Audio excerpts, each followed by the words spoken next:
Assalamualaikum warahmatullahi wabarakatuh. Ketemu lagi dengan channelnya Kembang Desa. Dan di hari ini Kembang Desa bakalan melakukan aktivitas yaitu membersihkan pot pada tanaman-tanaman hias tersebut agar tampilan tanaman hias tersebut itu menjadi lebih cantik ya ketika potnya itu bersih. Dan ini karena berada di halaman rumah, jadi ketika hujan itu terkena cipratan-cipratan air, dan sekalian saya juga bakalan membersihkan pada bagian potnya yang sudah tumbuh rumput-rumput liar, dan juga pada bagian daun-daun yang sudah tua saya bakalan memangkasnya ya.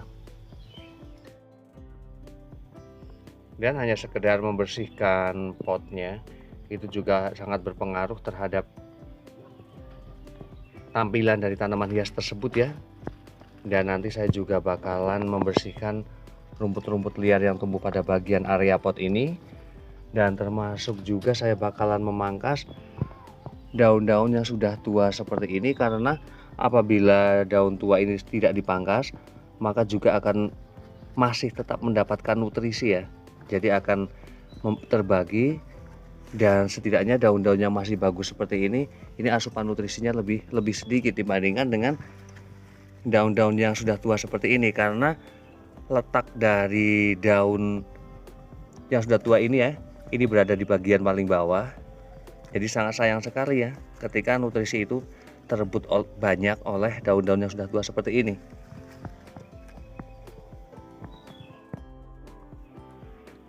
Namun sebelum video saya lanjutkan, harapan saya semoga para pencinta tanaman hias dimanapun berada dan para sahabat kembang desa, semoga pada hari ini dalam keadaan sehat, dalam keadaan bahagia, selalu dimudahkan rezekinya dan selalu dalam lindungannya. Amin.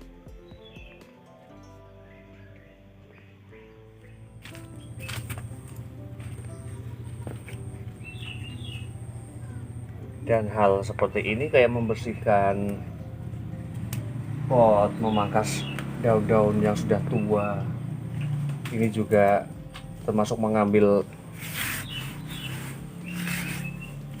daun-daun ataupun tanaman liar yang tumbuh, ini juga sebenarnya sangat bermanfaat ya, termasuk bagian dari perawatan terhadap tanaman hias.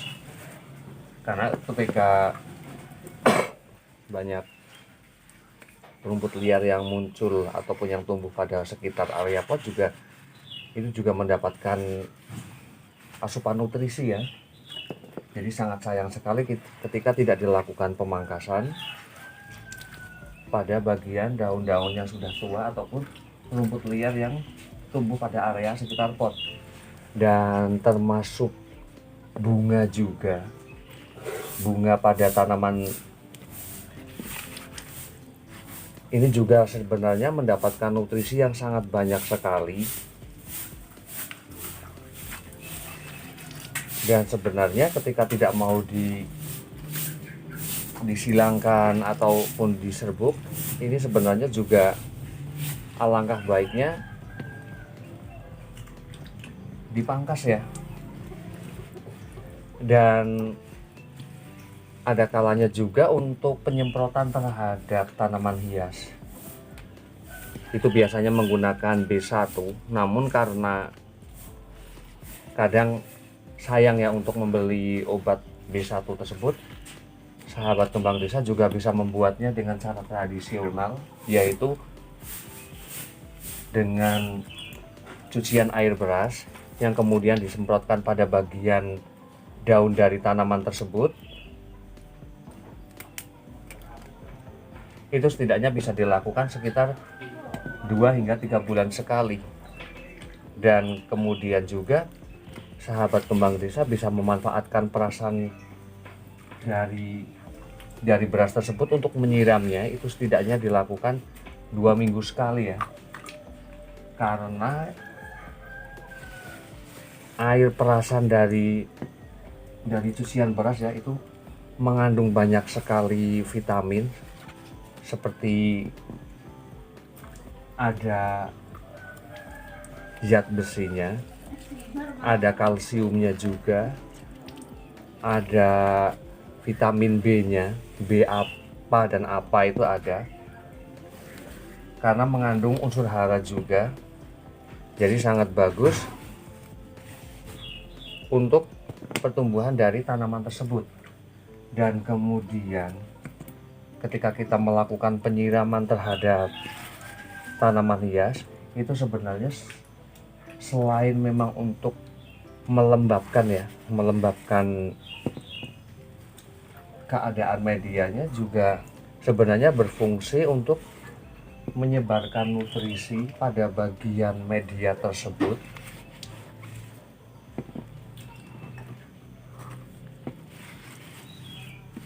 Namun ada kalanya juga ketika pemberian pupuk tambahan ya, entah itu mau kimia, entah itu mau pupuk alami, pupuk kandang, itu bisa dilakukan sekitar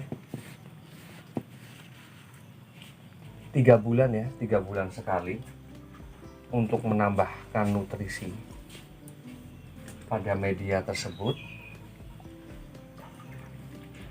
Dan selain dari pemberian pupuk ya, termasuk saat penyiraman tanaman hias juga sangat perlu diperhatikan.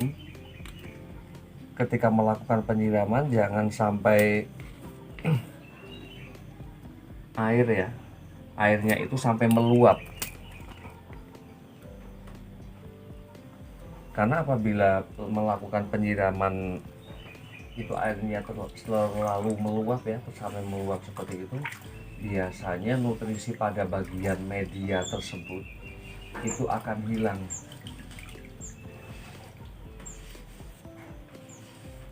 Dan termasuk juga melakukan penggemburan pada bagian media tanam. Itu setidaknya dilakukan sekitar 3 hingga 4 bulan sekali secara rutin ya. Karena apabila media itu terlalu bantat, itu juga perangsangan akar ataupun pertumbuhan tunas baru pada tanaman tersebut itu agak terhambat ya, agak susah memunculkan. Namun dalam jangka waktu yang cukup lama ya, karena keadaan medianya itu bantat. Dan untuk menggemburkan lagi tanah yang sudah bantat itu biasanya bisa melakukannya dengan menggunakan pupuk yang mutiara biru itu bisa dikasihkan pada bagian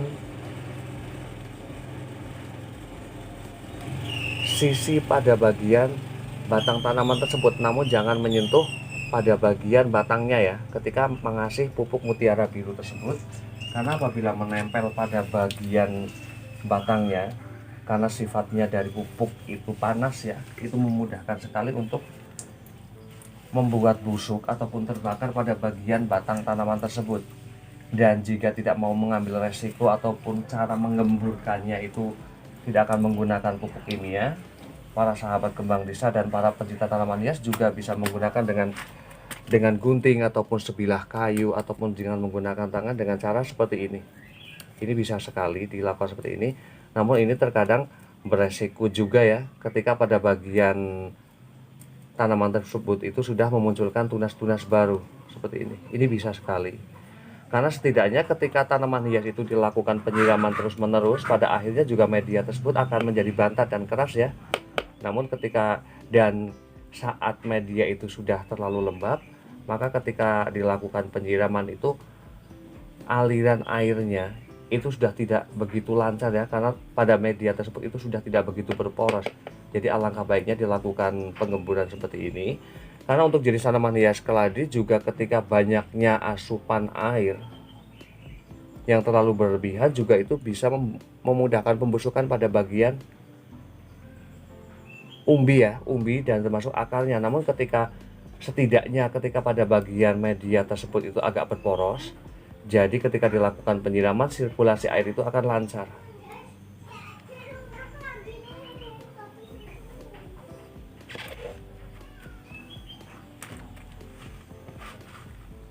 Dan di sini meskipun berada di bagian sisi luar,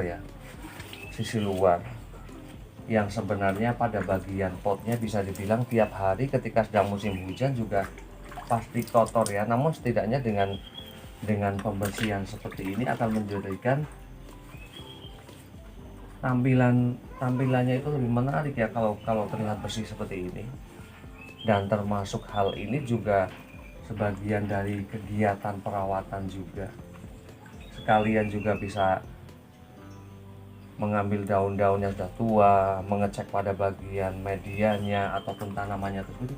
Ini juga hal yang sangat menyenangkan sekali, meskipun terkadang kalau dilihat seseorang yang memang benar-benar tidak menyukai tanaman hias seperti hal yang sama sekali tidak berguna ya.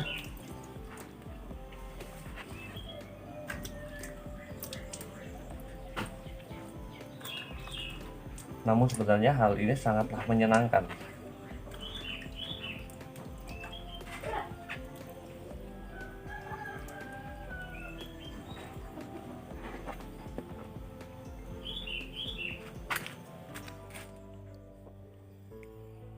Dan ini merupakan tanaman hias, ada keladi red clone. Di sini saya menggunakan medianya itu lumut sama sekam yang dicampur dengan sedikit tanah. Karena ini masih baby ya, masih baby. Pada waktu itu saya hanya menggunakan umbinya saja. Dan di sini saya lebih mengusahakan pada bagian medianya ini benar-benar lembab.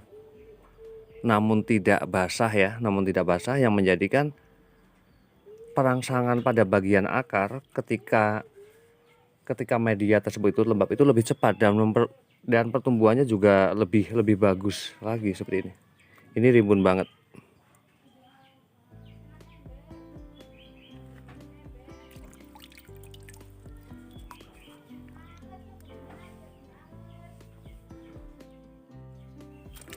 Dan sebenarnya untuk penempatan terhadap tanaman hias keladi itu secara di artikel-artikel ya, itu sebenarnya baiknya berada di tempat yang teduh namun tetap terpapar cahaya matahari ya untuk mendapatkan warna bagusnya.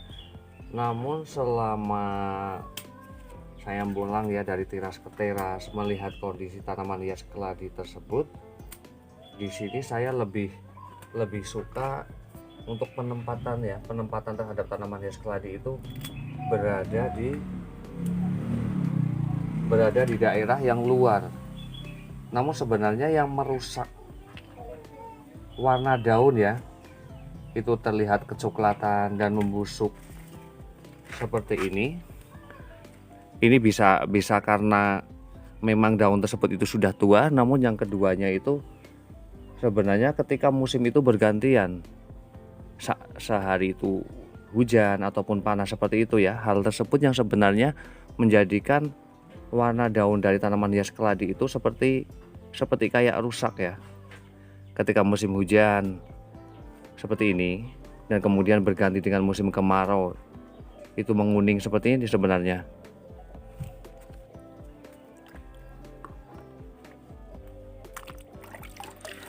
Karena ketika saya melihat dari teras ke teras, tanaman hias keladi yang memang ditaruh pada bagian sisi luar, yang penting adanya naungan ya, setidaknya ada naungan tanaman tersebut, entah itu tanaman buah atau tanaman apa, namun tetap memiliki ataupun mendapatkan asupan matahari yang banyak, itu warnanya bagus banget dan pertumbuhannya juga menjadi kebal karena terbiasa mendapatkan asupan cahaya matahari itu yang lebih, sehingga warnanya memang benar-benar bagus sekali. Dan di sini saya juga mulai mengubah ya untuk penempatan terhadap tanaman hias keladi. Saya taruh pada bagian sisi luar, namun asupan cahaya mataharinya tidak satu hari full, hanya beberapa saat saja ketika memang matahari sudah mulai beralih ke sisi barat.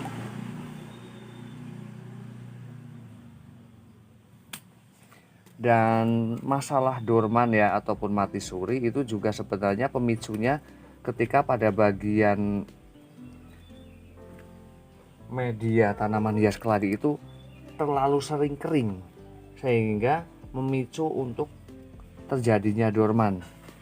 Selain juga sering dilakukan pembongkaran terhadap tanaman keladi tersebut.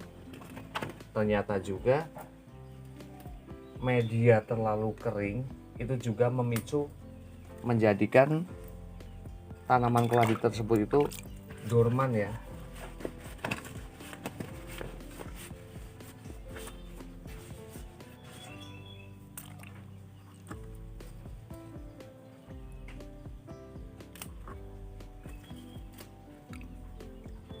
Dan demikian kegiatan di hari ini, membersihkan pot, juga mengambil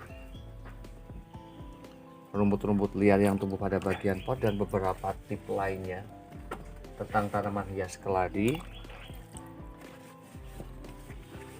Semoga bermanfaat dan saya akhiri. Wassalamualaikum warahmatullahi wabarakatuh. Terima kasih.